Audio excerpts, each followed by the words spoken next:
रामकृष्ण विठ्ठल केशवा गोविंद कालपासून आमच्या या माऊलीने आपल्या वारकऱ्यांच्या सेवेला अतिशय अंतःकरणाने मुंबईची राहणारी ही दोघे माणसं माऊली भक्त पण आपल्या या वारकऱ्यांच्या सेवेला त्यांना जाणलं की आपल्या दिंडीची गाडी रिकामी होते, ती लोड केली जाते, ती रिकामी केली जाते, साहित्य ठेवलं जातं, सिलेंडर पोचवावं लागतं. अशा सगळ्या सेवेला आमच्या या विजयदादा आहे आणि आमचा हा बालाजी आहे. सगळ्यांना माझा रामकृष्णारी अंतःकरणापासून धन्यवाद.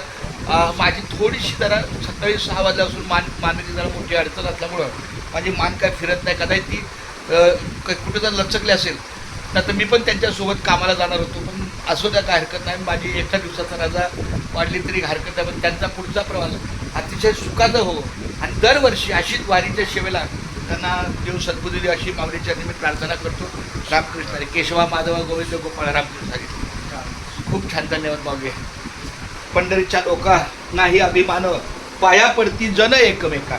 आपण एकमेकाच्या पाया पडून आपल्याला एकमेकाचा सन्मान वाढवायचा आहे. हा चला रामकृष्ण. तुमची पुढील सेवा आणि पुढील आयुष्य पुढील प्रवास सुखाचं हो, निरोगी हो आणि सतत माऊलीमय हो ही माऊलीच्या प्रार्थना. आणि यांना माझी नम्र विनंती आहे, तुळशीची माळ तुमच्या गळ्यात आहे, तिचं पावित्र्य तुम्ही नक्कीच राखणार, पण तरीसुद्धा क्षणोक्षणी हाची करावा विचार हां की आपल्या माऊलीचं पावित्र्य राखणं गरजेचं. माझ्या ह्या दादाला खूप हा कस्टमर दादा बाबा. मी ह्याला 100 वर्षासाठी आयुष्य देतो. असं तुझी माऊलीची सेवा सतत हव्या. तुझ्या बहिणीचा नंबर घेतला मी आता.